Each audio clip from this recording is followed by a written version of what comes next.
So, Sandra, Yeah. do you know what I love about carrots? That they make bad podcast audio. Yes, that's just a good feature. But more importantly, they're not this movie.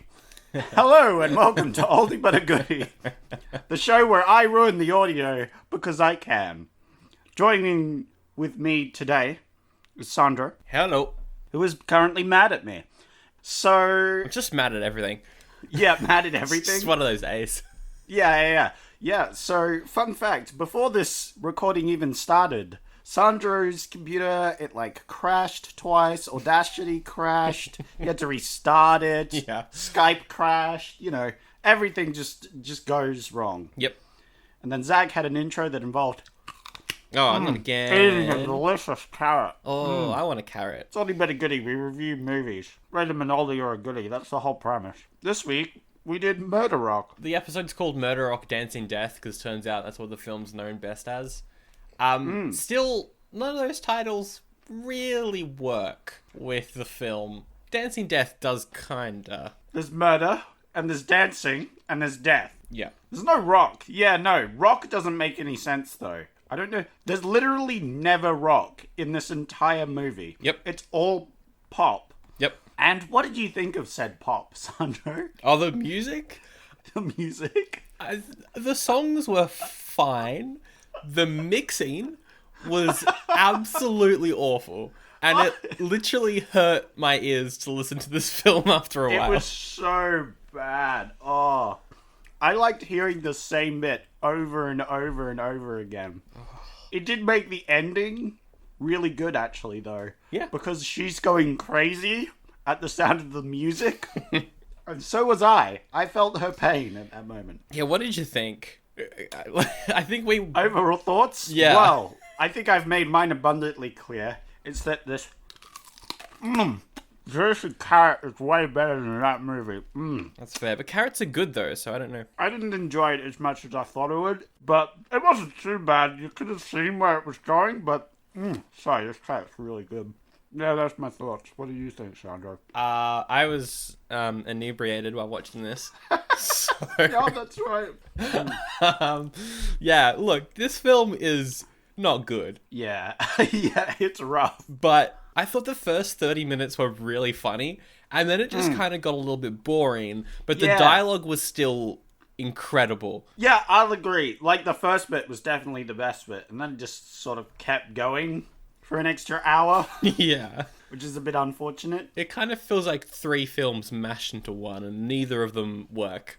Yeah, because as we talked about it before, this movie had an original script, and then the executives were like, hey, you know what's really popular at the moment? Flashdance. Yeah. Let's just do that. And so the entire thing had to be redone, Yeah, pretty much. and you could tell. Yep. You could tell there was a great story where it had this mystery and intrigue, and then they had to throw this dancing crap in, and it just kind of messed it all up. Yeah. Let's get into the film. We would talk about your other options, but there weren't any.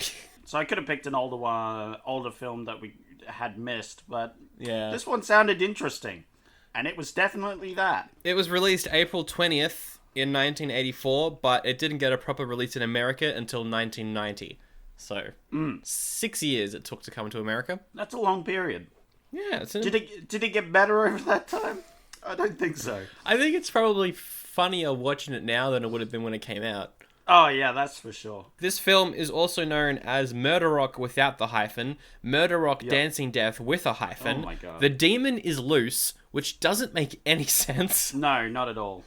And of course, Slash Dance, which is on the nose. Slash Dance is great though. I love Slash Dance as a name. It's a good title. That would have been a way better title. Oh, Because there's no rock in it. yeah. There's Flash Dance, there's slashing, except there's no real slashing, it's stabbing. Also, what a coincidence that the way that the killer kills people requires their chest to be shown. Yeah, What a that was coincidence. cringy. God. Yeah, so this has very 80s boobs and butts. That's what you get. You don't get a good film, but boy, do you get some good boobs and butts. I think I made a note somewhere where I was like, man, are we going to see every female main character's boobs and butts? And you pretty much do. Yeah, we do. By the end there, you pretty much do. And I was like, why? Why? Because... Yeah, there's no reason. There's no excuse. It was co-written and directed by Lucio Fulci. He is a cult favorite when it comes to like Italian horror films and what is known as giallo pictures, which is an Italian term for mystery fiction. Most of the time, giallo films are slashers, or they feature slasher-like kills. Yeah, and apparently he's actually pretty good, and this is one of his worst films. So I'm glad we got to watch it. Yeah, some films he's done. He did a film called Zombie 2, which is the Italian sequel to Dawn of the Dead, which was known as Zombie in Italy. So he did a sequel to that under the Italian name. And then he made a third film called Zombie 3, which has nothing to do with either of those two. So great. Some other cool sounding films that he's worked on, though. I've got some titles and I think you'll like them. There's a sci-fi called Warriors of the Year 2072, The New Gladiators. That's a great name. That would get me into the cinema. If a movie came out nowadays with great names like that, I'd go see it. How about this great name? It's a comedy. The Long, the Short, the Cat. Is it bad that I just thought of Cat in the Hat there? Yeah, it's pretty similar. And it's just two who's, one's long, one's short, and it's just the cat. But then there is also my personal favorite, which is Don't Torture a Duckling. So that sounds very weird. I want to see the poster for that one. That sounds brilliant. It's just like a murder mystery poster. It's like like a baby duckling's there, and there's a knife held above it, and it has a shocked face. And then there's a big, like, red stop sign to the side saying, no, don't torture this duckling. What are you doing? Don't do that. We don't really know much about the production of this film and whether or not it was a good production or a bad production, but there is a commentary of this film out there that if anyone wants to hunt down, you can. That would mean watching the film again, though. So that's a pass from me. We do know that, like most Italian movies, the cast didn't speak English, even though they wanted to film it in English, and that's why all of the dialogue is completely dubbed over. What did you think of the dubbing? Just before we get into it, Sandro. Okay, so my journey was, I knew this was an Italian movie, so I started watching it in Italian, and I went, wait, this isn't lining up with their mouths at all. So then I went to the English version, and every, 10th word lined up with their mouths, and I was like, this must be the version to watch. And it's pretty terrible, but it's so fascinating. It's kind of like you're watching The Room. It's just like... Yeah. It's uncanny, and it doesn't feel real. You're not wrong. It's that weird, unnatural reading from the script. And it's not great. No. It did give me a lot of quotes, though. There's so many funny quotes in this film. There was a lot I wanted to write down, but I didn't really want to write down. So I've only got two that really stuck out to me. Okay. Interested to hear what they are. In terms of, that thing that you were saying about Slashdance, the director said that, the producers forced him to turn the film into a musical after the success of Flashdance from '83. To turn it into a musical, they hired the pretty prolific musician Keith Emerson, and he got, most of the money. Oh, okay. He got paid the most, even though he was brought in very late in the game. Which is great. Okay. Good stuff. It's a good thing they paid him so much money for the great music we get, and the mixing. Whew. So good, am I right, Sandro? As soon as it starts, all the audio is in your left ear, but the sound effects are all in the right. But then after about 20 minutes, it evens out. Yeah, it's very weird. Gave me a headache. Yeah, the first bit gave me a headache, but I didn't know what from. It might have been that, but it was more from just how long the first bit is and how repetitive it is. Yeah. The music is just... oof. Anyway. It's pretty painful. It's not as bad as the Crackers soundtrack, though. You've got to admit. Crackers is still... Yeah. At least worse. This was somewhat catchy, if not haunting. Yeah. It was just, driving me slowly insane, which maybe was the point. I don't know. I couldn't really find anything on the cast, aside from two of the actors. One of them is Olga Karlatos, who plays Candace, the dance teacher. She's the main character. She retired from acting since this film's been released, but she's been in like heaps of Italian horrors, including the director's Zombie 2. She's also in a bunch of upcoming options from 1984 that we got coming up, including the Prince movie Purple Rain, and Once Upon a Time in America, the Robert De Niro 3.5 hour long crime epic that is an option soon. So, oh boy. And then we've also got Ray Lovelock, who plays George, the guy. We'll get to George. He's a whole thing. Great. Yep. He's also in a bunch of Italian movies, but he also had a music career, which landed him in the top 40 charts over in Japan. Cool. He is probably the best actor. Olga's pretty good as well. Yeah. But I think he's definitely, like, at least he feels like he's acting. He feels human, whereas the other they feel like robots making a play or something. I don't know. Especially the cop. The cop. Yeah, the cop. Oh my god, the cop was, like, he had the script on his wrist as he was talking. That's why he's constantly shoving his face full of tea and scones and other things, just so he can read the script off more. He was not good. It was pretty bad. And he was one of the main characters as well, which is not good. The dancing kids were there to do what they did, and what they did was pretty simple, and they did it pretty well. Yeah, the dancing was good. I'll say the dancing's pretty good. Dancing was good. The screaming was good. Whenever a character had to scream, it was pretty good. Yeah, I can scream though, Sandro, so... Yeah, but can you do a horror film scream? Maybe not the 80s horror film scream. It was very 80s horror film scream, though. That probably couldn't get quite that good. Jump into the reception. It's got 5.6 out of 10 on IMDb, based off just over 1,000 reviews. No critic score on Rotten Tomatoes, but based off about 500 reviews, it's got an audience score of 25%. From what I could find, everyone just thought it was kind of boring. Yeah. And I've got a few reviews from Rotten Tomatoes, as I do, and most of them are the same. Yeah. It was, like, not his best film, unfortunately. Yeah, which is a shame. Should probably check out some of his other films, but probably won't. So. You know what scream I can do, by the way? I can do the 90s guy horror, which is, whoa!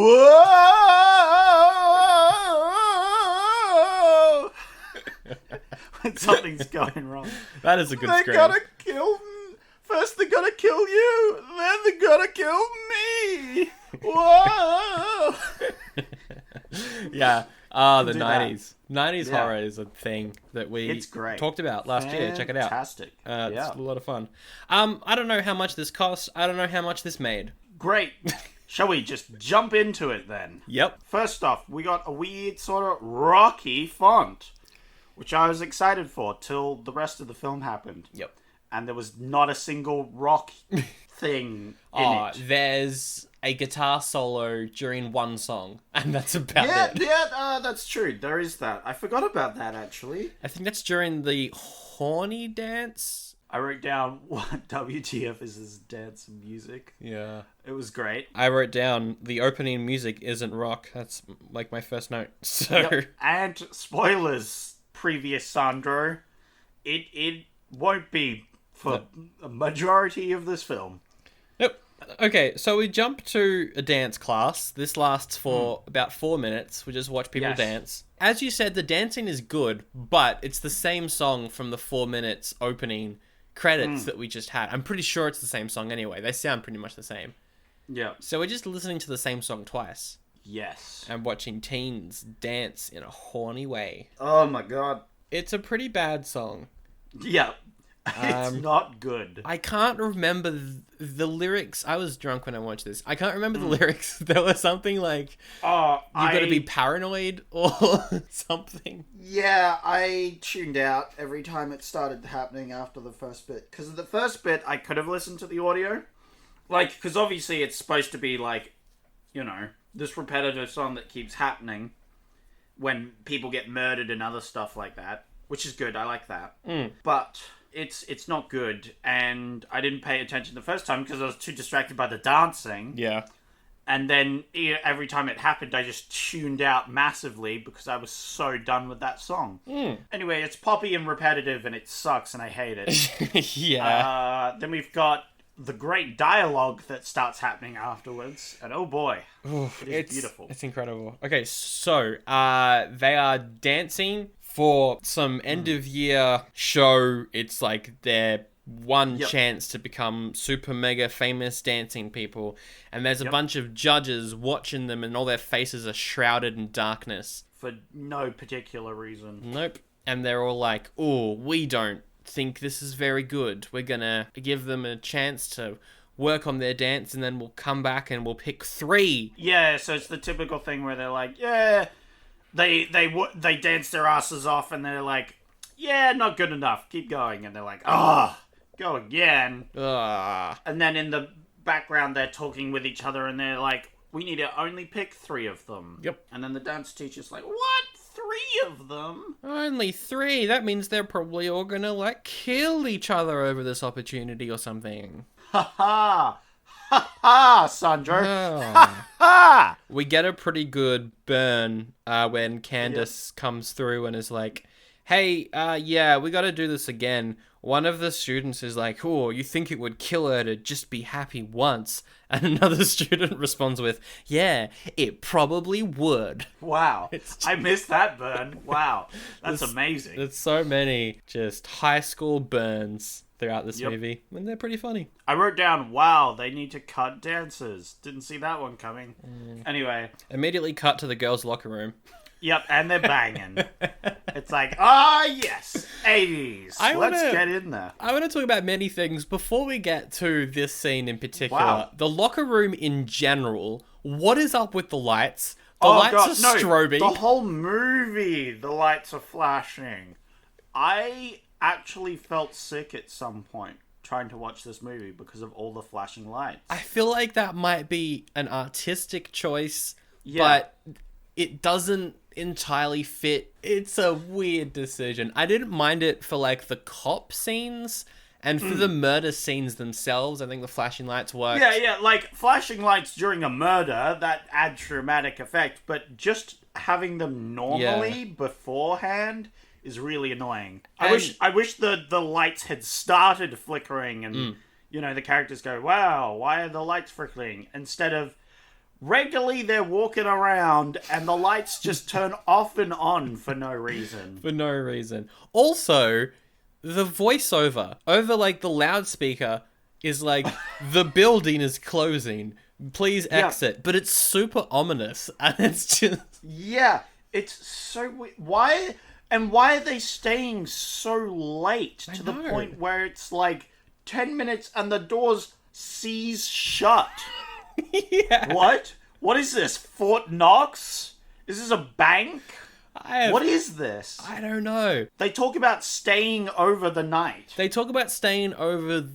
We know from the voiceover that it's 10 minutes or like 15 minutes until the doors lock. Yes. And they're like, oh, maybe we won't stay the night. Maybe we'll go to my house. But first, let's both have a shower. Yeah. We're 10 minutes before the whole thing locks up? What? How fast is this shower gonna... I mean, I'm a connoisseur of taking quick showers. I can do a shower in like 2 minutes. But I don't usually have to worry about the doors locking in 10 minutes. It's ridiculous. Because then I have to get out and I have to dry myself. I have to make sure that I'm all squeaky clean. That takes at least 3 minutes. That's 5 minutes. Yeah. And then I've got to get dressed. That's another 2 minutes. Sure. Maybe. Then you've got 4 minutes to get out of there. And that's good. That's like if I have a good run. What if something goes wrong? What if I, lose my clothes? What if I lose my watch? What if I drop my phone down the drain? I don't know. Exactly. Just have a shower at your house. Good Lord. Yeah, there's no reason why they shouldn't... Well, no, there is a reason, Sandra. Well, yeah, because she's got to die. So you get murdered. But yeah. It's so weird. I also love how she's like, yeah, we can go over to mine because my parents left to go party. Yep. Hey, those parents are out raving, Yeah. They're not going to be raving for long when they find out their daughter's dead. They don't, though. We never see them find out, and they probably never do, because... They're out partying all the time. They're out partying. They're partying out all the time and the cops don't care. So she completely strips, as you can probably imagine. Then she goes into her locker and brings out a Mickey Mouse toy. Yep. And just holds it for like 10 seconds. Okay. I'm sure it would have been important in the first script. Probably. I think this might have been part of the second script, though. Oh, the second script? Because of the dancing element. That's true. Anyway, it doesn't matter. She has a shower, and then it turns into Psycho. It's literally just Psycho. Where a hand comes out with a chloroformed like rag on it. I did love this about the film, where the chlorophyll hand just sort of hangs there for a moment. Yeah. In front of the screen so you could all see it. It's like, and then put it on. It's amazing. It just pauses. That bit I genuinely enjoyed. It's pretty good. Also, the position that the hand is in doesn't quite make sense. No, it doesn't at all. Because someone would attack someone else. Because if they're looking at the killer, which is the camera, yeah, the arm comes in from the left into the camera. So there's clearly someone to the left. Yeah, just holding their arm out. Which is not where she's looking. No. But that's okay. This was the best bit of the film, so I enjoyed it. Yeah. And it happened a few times, which is good. It did happen a lot. So she's chloroformed, knocked out in the shower, and then the killer pushes a pin through her heart. Yes. Which is like, we whoa. see through a series of boob close-ups. Yes. Because it's the 80s. Yes, and they have that multiple times, which is just fantastic. Yep. Although it did look good, the pin going through the chest. It did. I was like, oh damn, it looks like they're actually killing a person. It wasn't particularly gory either. No. There was just like a little bit of blood. But that would be realistic to what a pin would done. Definitely. And there is a cool, like, heartbeat that, like, stops. So, like, the actual kills themselves are pretty good, which shows, like, the director's pretty good at them. Yeah. Like, he does them. That's what he does. So that was actually good. It's too bad the rest of the film sucked. I think this is the only time we really see the kill. A lot of the other times they're chloroformed, the killer opens their top, and then we cut to them already dead. Yep. We just have to make sure we show some tatas. Exactly. It's important, you know? The police will rock up and we're introduced to Lieutenant Borgs. He's a cool detective. He doesn't give a crap about anything. He, a little later on, literally says, if it's just you dance students killing each other, then you've got my blessing. He says that. He does say that. I remember, yeah. He's a terrible cop. He's really bad, yeah. No, he's not only a bad cop, but a bad person. Yeah. He's supposed to be like this cool sort of detective dude, but because he's just reading it off the script, he doesn't really sound cool. No, he sounds pretty clueless and arrogant for most of the Yeah, film. and arrogant and just an asshole. Yeah. So it's good. Then we get more dancing afterwards, where we've got the teacher, stroking them up. Isn't this the painful dancing as well, where they're all like crying? Oh my god, it's so bad. So what happens is they're dancing normally, and then one of the male students, like William, who's important because we follow him for a bit, and then the film forgets about him. Yep. He's coming up in the scene, and it's the worst scene in the film. No, it's great. Anyway, he yells and it's like, I've got the whole quote. I wrote this entire monologue down because it's so incredible. So you got to put on a real bratty voice, okay? So it's like, okay, you just go on dancing without giving a damn that Susan's dead. You don't care to find out who killed her or why she's dead. You don't even think about it anymore. She's dead? It's no big deal, but we can't stop dancing, can we?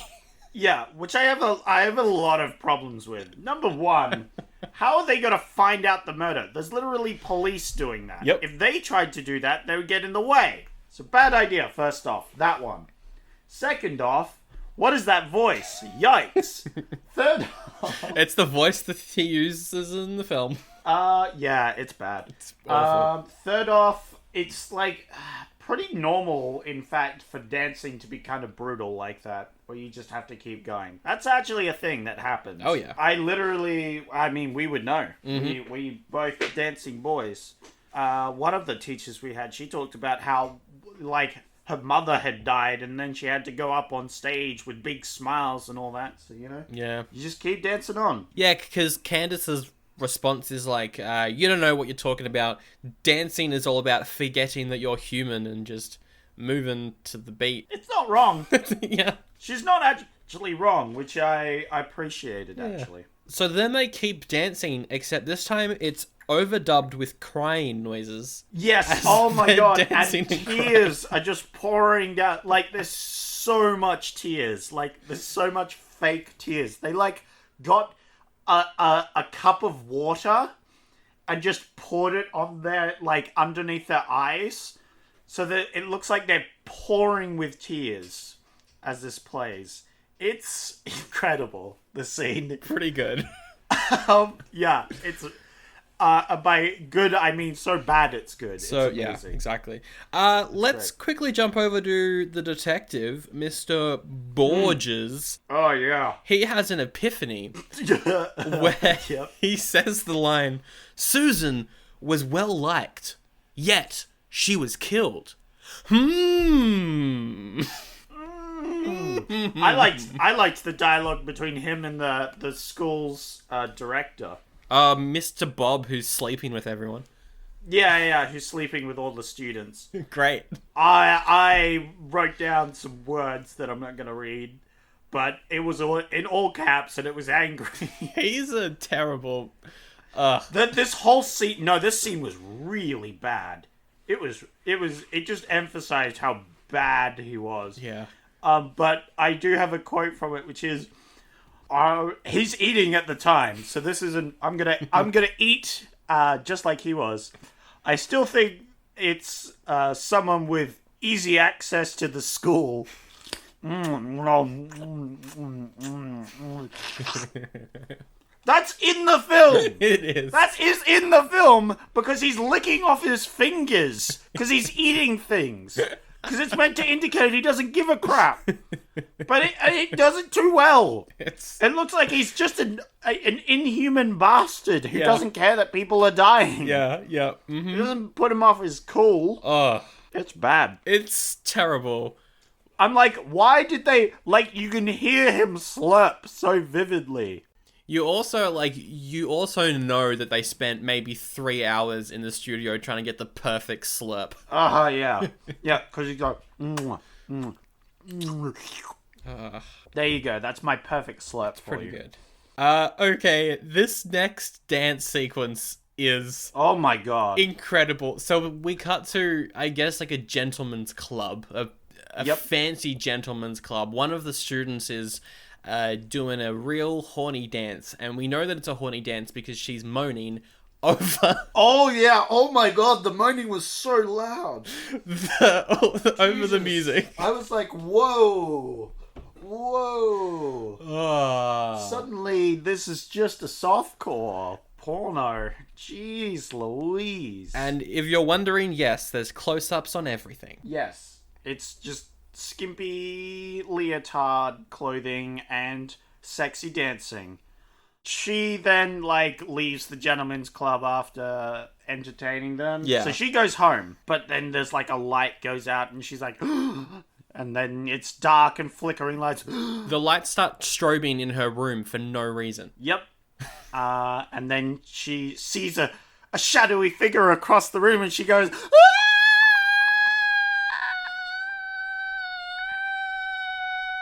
And it goes on for a bit. An uncomfortably long pause then happens. Yeah.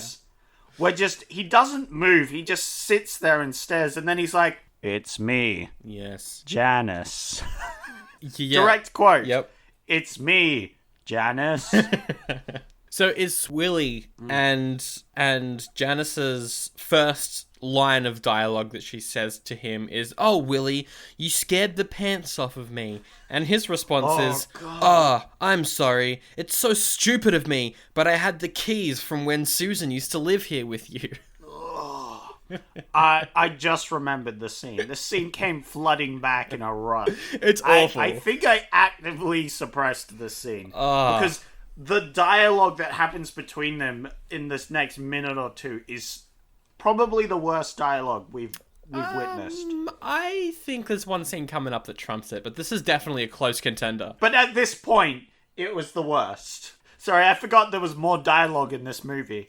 So then she's like, "Oh, Willie, why don't you sit down?" Because during that one sentence, he stood up. And she's like, "Why don't you now sit back down?" And he says, "No, thanks. I just wanted to talk to someone, but you're probably too tired for that." He then immediately sits down. Yeah. Oh. Oh. It's bad. There's more good quotes. You just keep going. You keep heading. So she's like, "Oh, it's awfully cold in here, isn't it? I think the janitor pockets the money and then turns the heat off." Wow. So she goes off to turn on the air conditioner or the heater or whatever. We see that she's got a bird called Dee. Yep, it's very important. Very Sandro. important. She goes back to talk to Willie, but now he doesn't want to talk to her. And so she's like, "All right, I'm going to go answer the phone." Yeah, because the phone's ringing. Phone's ringing. But also, oh, is that coming up? Never mind. And she's also like, "I'm going to get a photo off the wall of you and the Susan." Photo. Yeah, it is here. Yeah. Yeah. So, you got to get that photo. I had a photo for you. There was a photo. Let me go get the photo. So she goes off to get the photo, but then sees a cigarette in her thing. And she's like, "Whoa, Willie, do you smoke?" And he's like, "No, I don't." And then she goes to get the photo, but the photo's already gone. Yep. And then the bird starts chirping intensely and then stops. What? And she's like, "Oh no, something's happened to my bird." So she very slowly walks into the kitchen. Yep. Like, so slowly, like ridiculously slowly. And not like she's wary. It's casual. She's casually walking to the kitchen where she thinks her bird has died. My canaries are probably dead. Let me just, oh man. It's been an exhausting day. Let me walk over here. Oh, right, yes. Oh my god, my bird's dead! We see the bird stabbed with a pin. Yep. It's just a dead bird. It's not a real bird, but it looks pretty real. It's pretty good. It's a dead bird. I liked that dead bird. I thought it was a good dead bird. And then the same chloroformed figure person thing approaches her and she dies. Yes, but Will's there the whole time, right? Yep. How does he not hear anything or do anything? Because we know later on that he's not the murderer. Yeah. So, what the frick was Will doing? I don't, I've got no What idea. is... I thought he was the murderer now. Will's in the house at the time. It doesn't show him doing anything important. No. Like, it doesn't cut to him and he's like, "Oh, I'm messing around with this thing. That's why I don't hear my friend being murdered in the other room." Maybe he just left? Yeah, what? What? What? Did he? We don't know. No. Did he? I don't know. What? Yeah. What makes this sequence even more painful, though, is when the police rock up and they see the dead bird, and Borges is like, "This dead bird here, see? I want you to take it into evidence, but don't tell anyone that there's a dead bird. Just don't tell anyone." Yep. It's important for later. It's gonna come back, Sandro. It's gonna be a key plot point at the end of the film. Isn't that great? Honestly, but let's be real. Most police evidence should be kept secret from the public. Yes. So it shouldn't matter if they take evidence in ever, because all the evidence shouldn't be told to the public. That's but true. Maybe it's like he doesn't want anything to come out for it. I don't know. He also Just doesn't want any of the other police to see it, though. Yes. So- which is why I'm saying that shouldn't matter at all. Yeah. But maybe he's worried that the police will, blab something. Alright, we cut to Candace, and she is being, she's running in, like, a car park thing. Oh, yes. The dreams. It's a dream sequence. She's wearing a see-through top. Yep. And she's running, and she's being chased by this mysterious man who's holding a pin, and we see his face. And then she wakes up. The faces of someone she's never seen before. She has, though. That's the twist is that she has. The twist is that she had seen the face. He ran her over in a motorbike. which ended her dancing career. He ran her over with the motorbike, which killed all her hopes and ambitions. It's like the quote at the end of the film. And she went crazy, because it does hint that she is crazy, because she talks about the fact that the psychological damage was more than the physical damage. It's hinted at, but anyway. She's definitely not the murderer, by the way, She's guys. definitely not the murderer. It's 100% this guy whose name is George. Yeah, don't worry. The movie will subtly hint that he's the murderer throughout the film. For the next hour. Yeah, for the next hour of the film, it will go, he's the murderer, he's the murderer, he's the murderer, he's the murderer. Which is good. It's fun. It's good stuff. Okay, so we cut to the worst scene in the movie because you can't tell what anyone is saying. You can't tell why anyone's saying it. It's just like 10 people in a room yelling at each other. Oh, right. Yeah, well, I gathered you all here because someone in this room has to be the murderer. Yeah, all of the students are in the room. Yeah. Oh, God, it's bad. There's some pretty funny moments because everyone is like, Willie is the murderer, Willie is the murderer, and Willie just keeps getting angry and like threatening to bash people up. Yep, which is great. It's very funny. And there's this like blatantly camp dude who's just like constantly being in the way. His whole thing is that he wants to be, in the spotlight. Yep. So he tries to pretend that he's the murderer at some point. Yeah. Very dumb. Yeah, because like he makes a phone call putting on a voice, disguising his voice in some way, and then the police manage to like do some audio wizardry, which wasn't entirely possible to do back then. It's definitely not in the way that they portrayed it. And then Borges is just like he wants it to be him, but it's not him. He's just wanting to be famous. Yep. He just wants fame and fortune at any price, He's a big show-off. He's got a psychological disorder, whatever. But during the interrogation scene, Borges has another line of dialogue that just shows how terrible of a cop he is, where someone tells him about this whole dance competition thing that's coming up, and he's like, only 3 of you will make it to the show. Well, that sounds like a possible motive. How did you not know this? Wow. Only now do you figure that out. Yikes. Meanwhile, while all this is happening, what's her face? The teacher lady? Yeah, Candace. Candace is going off to find this actor because they see it on a cereal box or something. I don't know. Oh, yeah, on a billboard, she sees the guy that she dreamed about, and she's like, I want to hunt him down. Yeah, so she goes, finds where this actor is living, and then has some dialogue with a building clerk or whatever it is. Yeah, she bribes him. Where she's like, oh, can I see this guy? I have an appointment. And the guy's like, nope, frick you, go die. And she's like, but I don't want to go die. Here's some money. And then he's like, well, can't have you going and dying now. So up you go. He's on this floor. Here's the key. So she goes up to the room, and this is probably the one song that I really liked that played during the sequence. It's some pretty sick disco beats. Yeah. As she's searching his apartment. Well, it wasn't the same song, so that was good. She doesn't find anything, but George comes home drunk, and then she runs off, and she leaves her purse there. So George goes to investigate the purse, and is like, oh, money, I'm keeping this. A passport. Oh, that's the person's name that broke into my apartment. I can tell from the passport, not their driver's license, their passport. No. Yep, she left her passport there. Anyway, she calls him up to get her purse back. Oh, yeah, let's get together. I like you anyway, even though I saw you drunk. And also dreamed that you were going to kill me.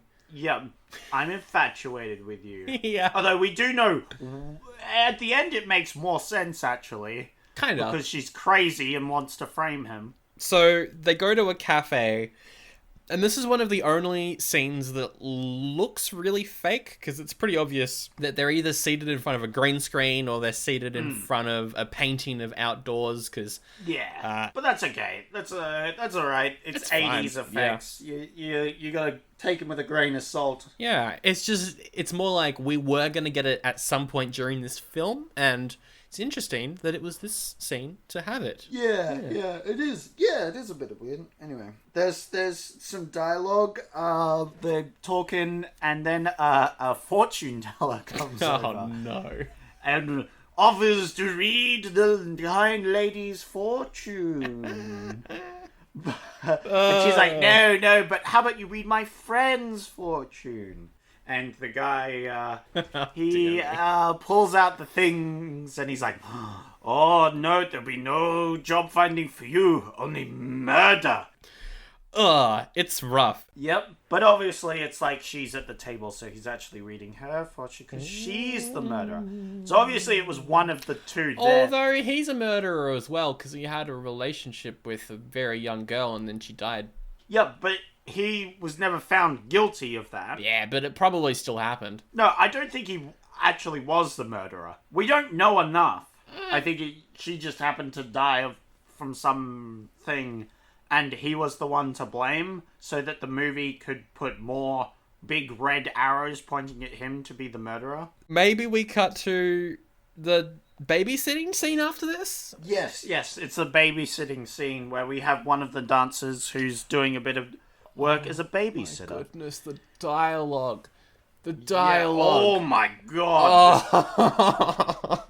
Because you know what was really missing from this film, Sandro? Child acting. You nailed it. You absolutely nailed it in one. Well, thank goodness, because we've got a child in here that's really creepy for no reason. She loves taking pictures of dead things.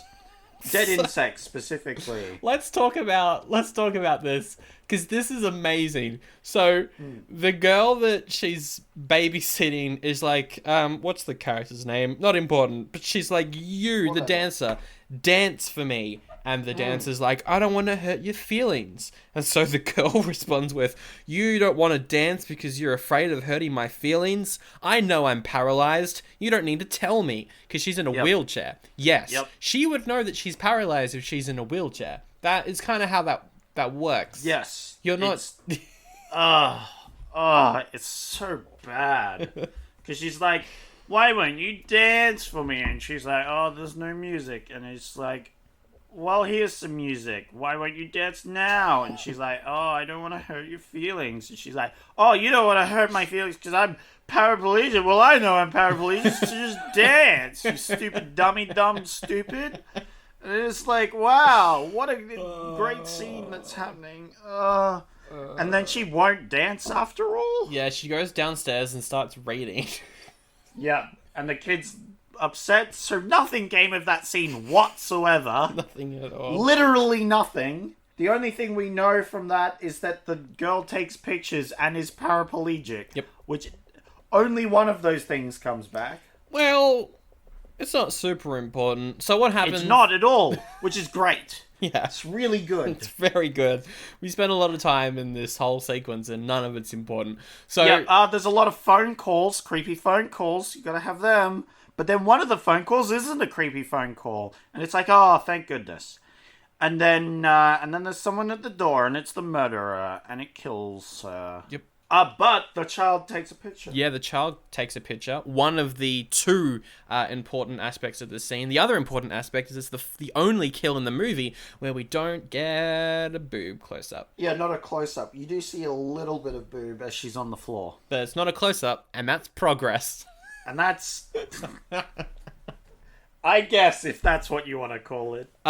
So she dies, and the kid takes a photo. Then the police rock up. And the director's there, and he's like, oh no, and he tries to run away. Oh, yeah. But they catch him. Because this is the student that the director is definitely sleeping with? Yes. Okay. So he's going to sleep with her or something, and then they catch him, and he's like, it wasn't me, and they're like, yep, you're under arrest. You're gonna go to jail.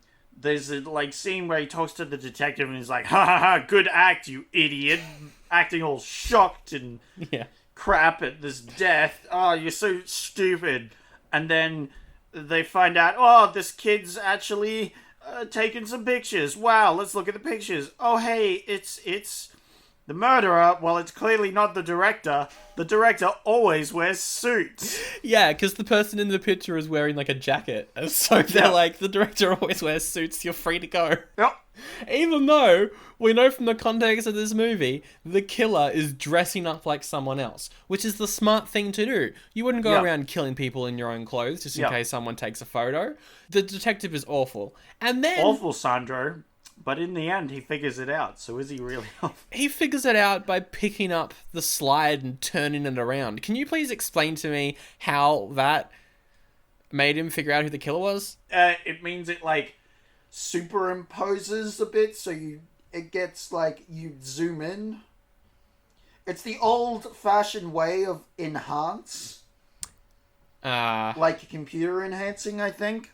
Huh. And it's one of the ways he figures out the murder, because he can see the chest and there's like buttons or something. I don't know. I can't remember why. It's pretty stupid. It's pretty stupid. Anyway, we cut to teacher lady. She's at the actor's house and she searches through the drawers and oh my goodness, she finds a pin and chloroform. Wow. And then she goes to the cop guy and she's like, hey, I found the pin and chloroform in this dude's apartment. Yep. It's just like the one that killed that girl and the bird and that other girl. Oh my goodness, you need to go arrest him. Now, keen listeners will notice that she mentioned the bird, which she shouldn't know about. Wow. That's the thing that clues us in that she's the killer. Wow. Yep. Anyway, and then the guy finds the chloroform in the pin, and he's like, oh my goodness. Yeah. So she goes to the school. George is also at the school. There's music playing, because of course there is. And she gets trapped in, like, the surveillance room and slowly loses her mind as she watches videos of all the female students dancing. Is she causing this? I think it's No, it's not. He's not causing this. It's not. He wouldn't cause that. I think he was trying to turn it off. Yeah. We don't see it, but I think she turns on the music and is, like, watching all these dead people. I think so. But then she turns off all the television screens, and then they just magically turn on again. She's going crazy. Yeah. We're seeing Maybe it from her. she's just seeing these things. It's possible. And she's the one turning them on. Like, it wouldn't make sense if the George was turning them off and on if she can just turn them off. Yep. So clearly she has the ability to turn them off and on, so she must be turning them on as well. I guess so. It's something logic. It's a weird scene. Anyway, the song plays. It's showing videos of the people who've died. She's going like, ah! Going nuts. I'm in real life and going, the song is killing me. Ah! Yeah, I was pretty faded at this point, and I was just lying down, basically going, okay. Then the actor guy shows up. Oh, the monologue. I love this monologue. I wrote this entire monologue down again. Okay, yeah, but he shows up and he looks like the killer because he's all dressed in motor gear and he has the pin. And then this transaction happens between them. Go ahead, Sandra. Claudia is like, You killed all my hopes and ambitions. You were the man who hit me with that motorcycle. The man who disappeared. But I found you, George Webb. How many nights I dreamt that you killed me. I searched out for you and would call out, go on, do it. What are you waiting for? And she's like, you're the killer. And he's like, no, I'm not. You're going psycho. You're going crazy. You need to calm down. Yeah, and then she basically makes him stab her with the pin. Yeah, no, so this really made me upset. This is pretty terrible. It's dumb. So he brings the pin with him. Yep. So that it's not in his drawer, I guess, when the police come. Yep. But then he brings it to her, and then she grabs it and tries to kill herself with it. So it'll look like he's the murderer. And he stops her from doing that for a bit. And then just lets her kill herself. Yep. For literally no reason. A couple things. One, the pin in this scene doesn't look long enough to kill her in the way that it does. Two, she's wearing clothes. And it wouldn't easily go through in the manner that we see it does. Yep. And also it's pretty obvious that she's just stabbing herself in the armpit. Yep. The classic. It's just a bunch of just bad, Yeah, bad but stuff. no, I have more problems. Honestly, I'm fine with the scene, however crappy it was, but the logic is that he just lets her kill herself, which frames him. Yeah. Why would he do that? Why would, one, he let her kill herself in the first place? Two, he let her do it in this manner because it makes him look like the murderer really bad. Yep. Just why? Why does he... He says he let her, but why? Why would you do that? I don't know. Maybe he called up the police and they talked before, so they knew that he wasn't. No. No. Because afterwards the police come in and he's like, yeah, I realized it was her that was the killer. And he's like, no, it wasn't me. You have to believe me. And the police is like, yeah, we figured it out. It was her that was the murderer the whole time. Oh, yeah, that does happen. But that doesn't explain why he let her die. Yep. He literally does that for no reason. Yeah. That is weird. It's never explained. And that's the end of the film. Yeah. It ends with a quote from John Huston showing up on screen, which says, often crime is a distorted form of human endeavor. And then the song plays again and we just watch people dance as the credits roll. Oh, no, I turned it off immediately. Oh my god, I was sick of that song so bad. It's just because it's not a great song to begin with. And they just kept playing it.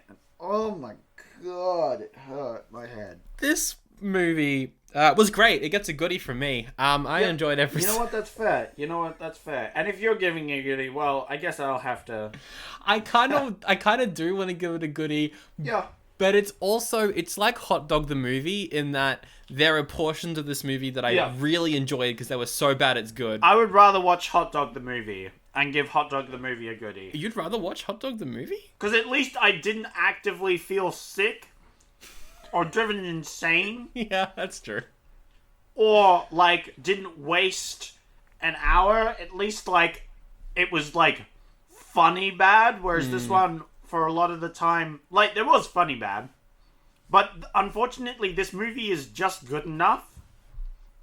There's a scale of badness where if there's good bits in the film, that makes it worse for the film. Okay. Because there was potential, at least, for it to be good. And there was lots of potential in this film that just didn't happen. Yeah. It was just bad. Didn't like it. Anyway, it's an oldie from me. Okay. Absolutely. There's way better slasher films. Oh, 100% there are better slasher films than this. I think any other slasher film. Look, I think the directing is competent enough. There's some pretty good shots in this movie. There's some cool work with mirrors and cranes and it's pretty well shot. The lighting. The lighting's a little nuts. It's good. It's good some of the time. It's really good some of the time, but when it's flashing, it's terrible. Yeah. The acting is bad, but that was on purpose. Yeah. And you can't really avoid terrible acting when all the dialogue is just overdubbed anyway, so... Yeah, but you could... I don't know. You could do it better for sure. Jesus. I think the dialogue was my favourite so bad it's good element, and the kills were my favourite so good. The thing is, it is kind of boring. Yeah. After the first half hour, it is kind of boring, but it's not as boring as the last half hour of Hot Dog the movie, where it's just really bad skiing competitions for ages and nothing happens. Yeah, that's true. I want to give this a goodie because you give a lot of so bad they're good films a goodie, but I can't. It's an oldie from me. That's fair. But I will recommend this to people. That's fair. Just based off the fact that it's terrible and pretty funny. Look, if I had had a few more drinks, this might have been a bit more enjoyable for me. Yeah, I was pretty... Yeah. Yeah. Anyway. Yeah, that is 2 oldies for Murder Rock, Dancing Death, but it was pretty funny. It was funny. It definitely had its moments, for sure. It's still terrible, but I enjoyed it, but it's awful. Yeah. It's great, but it's garbage. It had its great moments, but it had terrible ones. It's pretty good. It's garbage. It's exactly what I wanted from this movie. Oh, yeah. It's exactly what you would expect it to be, honestly. Yeah.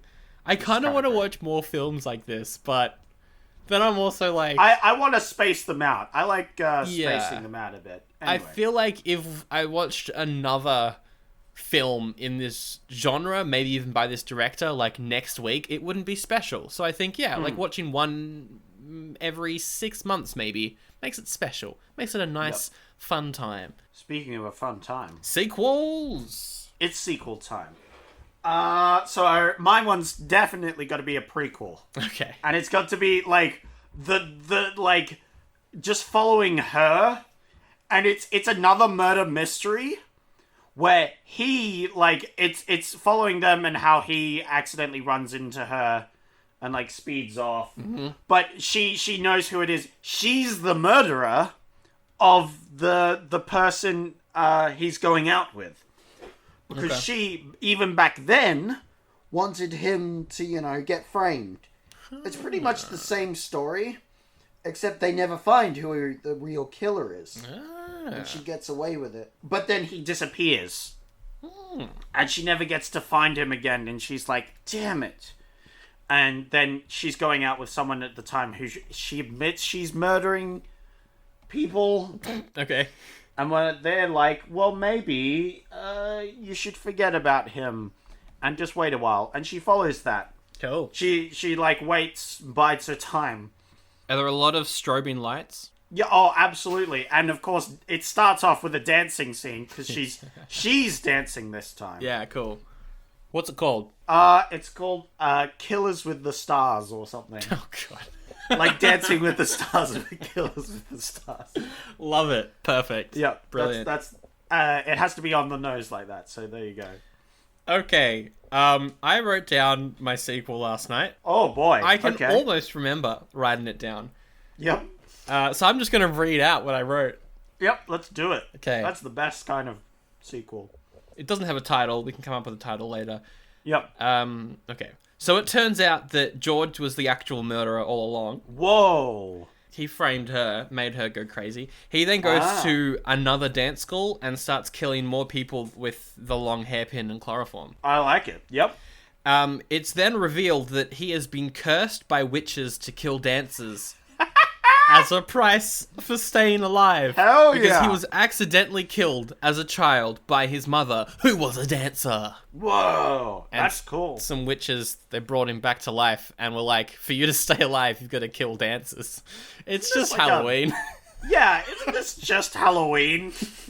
Wait a minute. It's just the curse of Michael Myers that, like, yeah. Just Halloween. It's just wow. Halloween.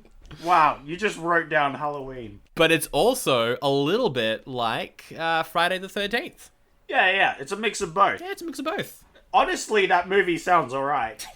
Where he's just cursed to kill specifically dancers or something. Because his mum was a dancer and accidentally killed him as a child. Yeah. It doesn't make any sense. Maybe it was a house fire. Who knows? Yeah, something. He murders... That's why he looks so handsome. Yeah. But he's actually like 100 years old. But he's less like Jason and other things like that in Halloween, because he's like just a psychopath with like otherwise a normal life. Yeah. Where he just goes around and has to murder ballerinas. That's so rare. And dancers and stuff. Yep. You could have a moment where there's like a street dancer.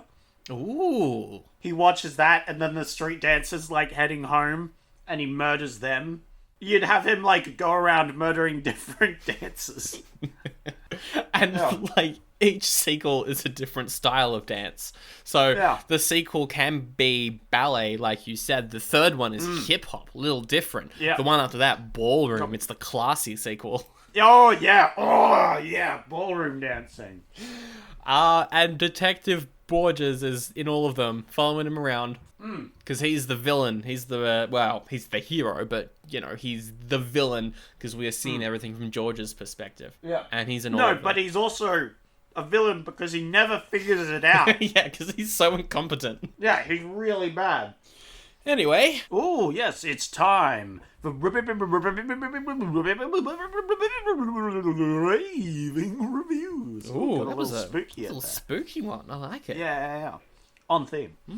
So, obviously there's not many reviews for this because this is an ancient piece of literature that has gone unseen by the public eye, but there was a few reviews. Okay. Most of them weren't too dramatic, so we got more proper reviews today. Ooh, very nice. Speaking of a nice proper one, let's get Joey. Joey says, the killer is obvious early on, and the acting is laughable, but the movie kept my attention. This is worth checking out. I just want to quickly say, I don't think it is acting. I don't think you can count it as acting, because it's overdubbed by other people. Yep. Yeah, just something to think about. Just something to think about before you write a review down, Joey. Yeah, Joey. You piece of garbage. 3 stars. I'm going to say 3. 3.5. Oh, wow, that's actually quite high. Yeah, they really enjoyed it, apparently. Going along this line of proper reviews, we have Isaac with, it's like Flashdance with murder!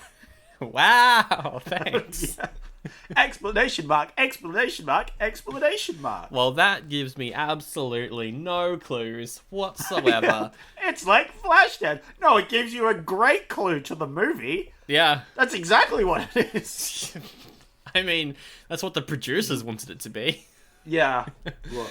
I don't know. That sounds like I'm just gonna go 3 again. 3? It's 2.5. Once again, you're 0.5 off. Unfortunate. Okay, Jeff might jibe with you a bit better. Jeff says, more artistically dramatic than substantial. Okay. Saying the word artistic, that makes me think that this might be a 3.5 because artistically dramatic is a positive, I think. Yes. So yeah, 3.5. It's a 1.5. Okay. They were wishing it was more substantial. Yeah, fair enough. Like it was too artistically dramatic. Okay, I'll finish this one off with an easy one. This one, you should get this one, easy peasy. It's Justin. He says, a funning and entertaining little giallo with great, and by great I mean bad, 80s dance numbers. I agree with pretty much all of that review. I don't know what I would rate it though. 2.5. That's what we would rate it. But is that what Justin would rate it? Would Justin give this a 4? I have no idea because it's hard to pick for this week. I don't know That's why. the whole point. This week's really difficult, and I think it's on purpose. Yep. I'm gonna go 3.5. Hey, he did it. He got there in the end. It's a 3.5. Ayo. He did it. Well done. Boom. With only a little bit of nudging and steering from the side. All right. Well, if you like the show, number one way to help us out really is to tell a friend. That helps. Also, if you're on iTunes, you can review us on iTunes. Helps get the show out in front of more people. Yep. We're on YouTube. The feed should be caught up by now. Yep. I don't know. It was a few episodes behind last time, but who knows? You can leave us a comment on there, and we'll probably read it out. Email us. Facebook us. Instagram Sandro. Twitter's things. All of that. Do them. All of the links in the episode description. Also, my podcast Nerd Out is back for perhaps a limited amount of time. We're releasing episodes on Friday. That is the main show with myself, Rob Lloyd, Jen Spears. They've both been on the podcast before and will be on in future episodes as well. And then there's also spin-off with friend of the show, Reese Parton, and we're going to try and get you on that show very soon, so keep an eye out. It's going to be fun. Yeah, so look out for that show. I mean, it will suck when I get on the episode, but, you know, it should be good afterward. Yeah, I mean, the show's got no format, and we just talk about stuff that we've been watching, playing, or reading recently, so... Oh, that sounds pretty good. Yeah, so check that out if you want. Nerd Out, links in the description, or rather, Nerd In at the moment, am I right? Because we're all stuck inside.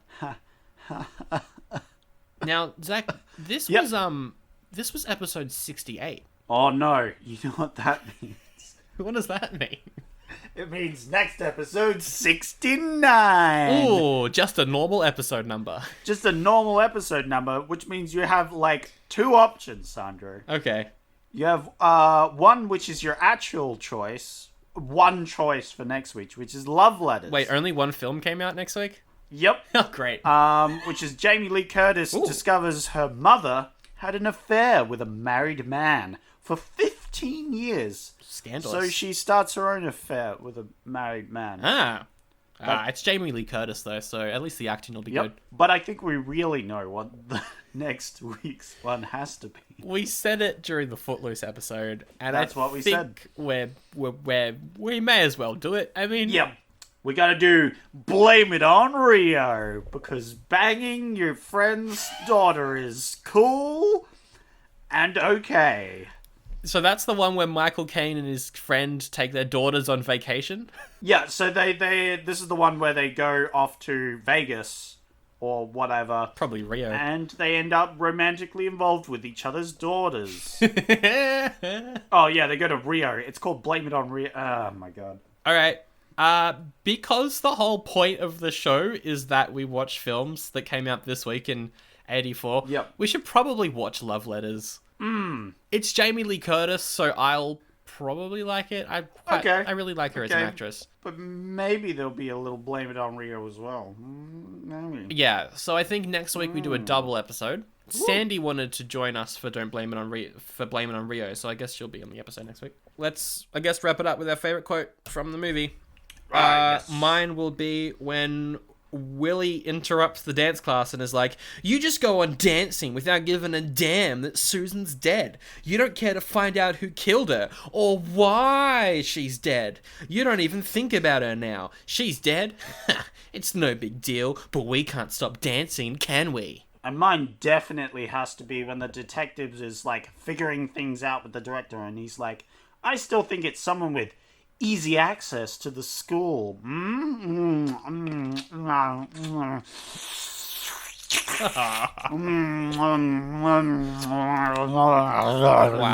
I am sorry to everyone that I left that in.